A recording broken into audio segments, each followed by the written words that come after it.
Hello, welcome to Tea Time with the Violet Flame. I'm Jessica. And I'm Danelle. And today we're here to shed some light on some heart-centered messages for you at home. We're going to begin with an invocation and decided to use tarot to pick our topic. We figured we wanted to know what the collective conscious needed to hear today. Will you begin, Danielle? Sure. All right, so we are going to call on our spirit guides, our angels, archangels, ascended masters, 5D and above, God, Goddess, and to help us be a clear channel for the collective for these messages of light and love to come through. All right. Thank you. Okay, so today we're going to use the Wisdom of Avalon Oracle cards by Colette Baron Reed. I'm just going to give these cards a shuffle to see what type of messages we have for the collective.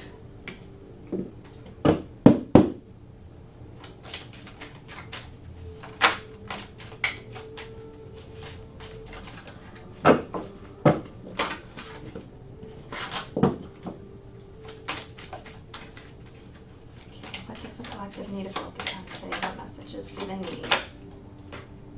The bee. Okay, we have the bee.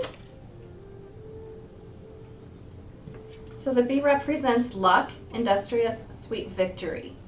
And as we know, bees, honeybees, they do a lot of working to get to the outcomes that they need.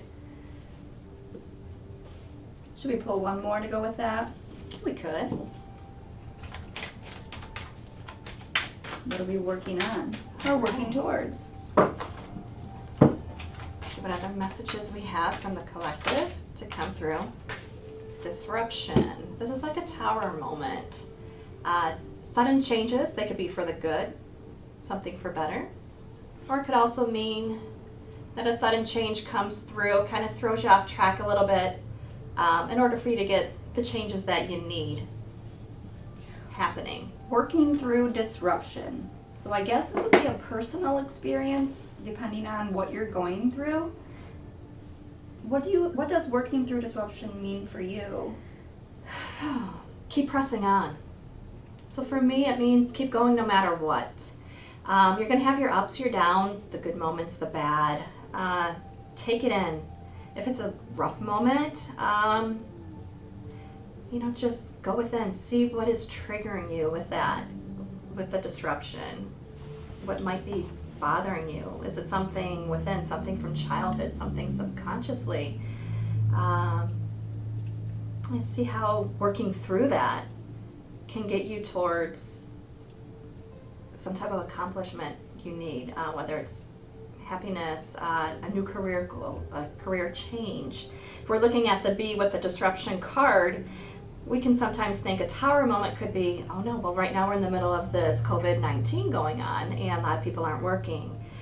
Some people are finding new creative ways to bring in money, bring in income. And the bee card actually represents luck. So you have luck on your side, bringing money in, keep working, keep working. So I would say keep working no matter what, because eventually in the long run, the bee is going to be the positive outcome where you actually see the accomplishments coming through. Okay. So for me, disruption has been more shadow work. Lately with this full moon coming up, the super moon in Scorpio, I have been forced to face various shadows and it brings me down. It drains my energy and it makes me see parts of myself that nobody wants to face. I mean, I don't want, who wants to face their shadow? That disrupts my day-to-day when I'm having dreams or visions and being triggered with something that is making me face the parts of myself that are destructive, obsessive, just not that great for me if they're not balanced out, basically. And so the bee to me would be working through my shadows right now. This would be working through my disruption. Understanding that there is going to be light at the end of the tunnel. It's not like this forever, and it's only a glimpse into my soul for a moment because of the healing that I need to move forward. Releasing your shadows, for me, would be to see them for what they are, accept them for what they are, do my holistic healing on myself, such as breath work and meditation, and trying to release the density in my energy field. And that can be really painful. That causes disruption. And I honor my energy by resting and recuperating and doing, living a healthy lifestyle. And I even honor my shadow. I look at it as if, it's a need inside of me, and I balance it out, no matter what that need is, with love, of course. So learning self-love modalities, and accepting myself for who I am, the good, the bad, the ugly, and understanding that there's a purpose for all of it. So, are you facing any of that right now? You know what, I am. I recently went through a divorce a few months back, and just certain things about my life is just, shadow work being triggered a little bit here and there. And, I find that if I meditate and ask for some type of clear guidance while I'm meditating or prior to meditating, then I will get a message. I will wake up with a message. Sometimes I fall asleep during meditation. That's just, sometimes I need that. My body's telling me, okay, now it's time for you to rest, versus actually falling in between like a meditative state and an awake state. So doing the shadow work, doing the meditation, it's helping me to face these things that I need to see about myself. And sometimes it can be pretty painful, and I just sit in those emotions, whether it's anger or resentment, whatever it is that I might be going through, being triggered by. And I usually give myself 24 hours, feel those feelings with everything that I have, and then I let it go. I just let it go, because I don't want to sit there and dwell on it and ruminate on it, because then it just lingers inside, and you just bring that energy back into your life, and you want to get rid of it. You want to get rid of the things that no longer serve you. Cutting cords, using the full moon that's coming up to cut cords, set intentions of releasing, and just envisioning what you want to see happen after you let those things go, how you want your life to be. And that's how I plan on using the full moon with this shadow work that I'm currently going through. Okay. So working towards, it says here, being industrious, having sweet victory and luck through disruption. What do you think the best way is to keep a positive outlook when you're going through your shadow or through disruption or a tower moment? How do you shift your focus? How do you stay on the positive, or what do you do? Well, sometimes like I said, I do meditate, but I think if I create a list, create even a vision board of what I want to accomplish, then that way you have that visual of where you want to see yourself. So doing a vision board, just making a list, having it on a sticky note if you have to, put it up on the wall, somewhere where you can see it all the time. And I think that's beneficial as well. So I know for me, when I work with my shadows, I try to take every opportunity to learn from them the best that I can about myself. And when I'm feeling like it's got me knocked down, I will self-love, maybe with a salt bath, with some candles, call an old friend that I haven't seen in a while and talk about how I'm feeling, write a poem, make a video, go for walks out in nature, be barefoot outside. Yes, get out in that water. I am a fan of the water. I love to meditate by the water or be out on my boat with my family, just hug on my children, because I need physical contact to survive, like we all do, right? So when I'm feeling like my mind is taking over, I will definitely ground myself. I'll use all of my senses to come into the now moments, and will use like things to smell that smell good, listen to something soothing, crystals, touch, soft things, soothing things to feel, taste something sweet like this tea. Just use all of my senses, and not only does that help me ground and to come out of my head, but it enhances my intuition, and that is my soul, that is my love of life, is to work with my intuition. So in the moments, especially when I'm having a really hard time, I'll call on my spirit guides and my higher self to ask, and I'll ask for help. And usually what will happen is I'll have an inner voice inside of me start to encourage me. it just happened the other day. I was out for a jog. I've been doing some shadow work this whole week. Because I get down on myself for certain behaviors. When I get triggered, I might react, and then I'll get down on myself for the behavior that came out. Whether I'm acting out, projecting onto someone else, or indulging in something too much, whatever it is that makes me feel down on myself. Just the other day I went for a jog, and I'm asking my higher self just to help snap my mind out of it, and all of a sudden I just heard from within voice that was telling me how great I've been doing, how I should be proud of myself, how I'm actually feeling these feelings and I'm not running from them, and how I'm speaking my truth and I'm talking about how I feel instead of being passive aggressive, how I'm staying in the moment, and how I'm trying to really enjoy the people around me and in nourishing my relationships. And it really just made me feel so much better knowing that it was my voice, and it just felt surreal how when I asked for help, the voice just came instantly, and I was able to connect with nature and just really enjoy that jog. But if you ask, you shall receive. That's right. Listen to your body. And you said you're listening to that voice. And what is that voice? That voice is our intuition. It's telling us, turn left, turn right, whether it's something bad coming your way, pay attention to it. And once you pay attention more and more to that intuition, it's going to help keep you on that path that you're looking to get to, keeping to that destiny. Well, that's awesome. You want to pull one more card to see if there's anything else the collective needs to hear about today? All right.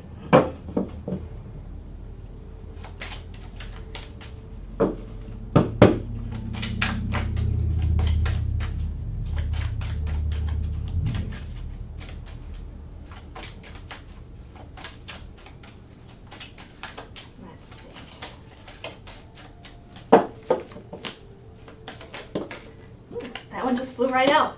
Restriction. Okay, this has to do with things that are keeping you where you're at, tying you up. I'm sure it has something to do with the quarantine. So it sounds like you guys need to know right now. You're feeling stuck around the quarantine. What would you think?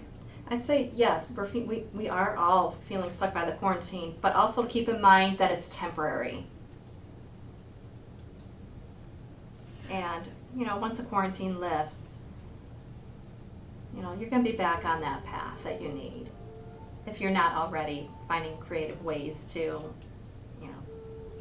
I know most people out there are trying to understand this new way of living that everybody's talking about, and how are they going to, fit into that? Are they going to be able to handle this lifestyle? But just try to look at the positive of what it's teaching us. So the most important thing I've been learning is self-responsibility for our own well-being, for our own health. How important it is for each person to take care of their own health is the message that I'm getting. To wash up after yourself, to make sure that the social distancing they want you to do, making sure that your health, if you're not sick when you go out, and just really enhancing your awareness overall. Right. And working through by learning how to enhance your immune system, of course, and understanding yourself, so when stress is lowering your immune system, because the stress within you can affect those around you and your family, and it will lower their immune system. And being in survival mode is definitely, stressful. It puts that stress on the body. Mm-hmm. Yeah. More cortisol is being released from the brain. So if you're stressing out about what's happening on the news and you're carrying that in your body, not only are you lowering your immune system, but you're stressing the people out around you, because they can feel it. You don't have to even explain to them what's happening. They can feel it within you, and that automatically is triggering them into survival mode, which is not helping their immune system either. So the best way to help your household is to remain calm, to keep your stress under control, keep everybody on a high vibration, with healthy foods, healthy exercise, breath work, making sure we're getting enough oxygen, especially with this illness, making it hard for people to breathe. And that alone is going to, improve the chances of getting through any type of illness. Right. Turn off that TV. If you have the news playing 24 hours or, these longer stretches of having the news, it just causes that more and more stress. So turn off the news, turn off the TV, go enjoy nature while you're at home with your family. Go for walks outside, a little bit of drive here, drive there. Just enjoy, try and take this quarantine that we have and utilize it in a positive way as taking care of yourself, that little mini vacation that maybe we didn't have, that self-care, and utilize it that way and turn it into a positive. So once we are out of this quarantine, we can, I don't want to say go back to normal, because I don't think there's going to be a normal. I think we will have a new normal, new normal way of living. And really emphasize living in the moment with your family, because you never know what's going to happen tomorrow. It's not promised. Love the people around you. Call those friends you haven't heard from in a while and tell them how much you care and you miss them. It's really important to really stick together right now and have compassion, because everybody's experiencing this. Right. Use Zoom. If you don't want to talk on the phone, try Zoom. So that way, or FaceTime, you get the visual, the face-to-face, versus just listening to the voice. You can use Meetup. They're doing video groups on Meetup. Facebook Messenger. Yeah, there's all different apps out there that people can use to use the visuals. Right now it's also an inspiring time. If you've always wanted to do your own type of business and work online, you could take time to try to figure that out, because everybody's doing it now.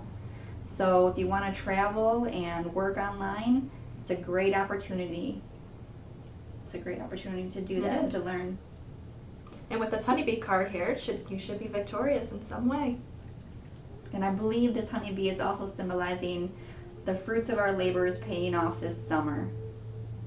The best is yet to come. Here we are getting close, raising our immune systems, taking care of our health, getting closer to our family. We're going to see this blossom. This is the bee coming in, with the pollen to make the honey for us all. And I'm ready to experience it myself. Yeah, and we have two cards here that show a lot of nature.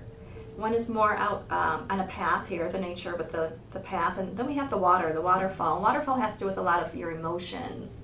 So pay attention to your emotions. How are you feeling in the moment? How can you utilize those emotions in a positive way? Find that balance between your emotions and your body, how your body's reacting.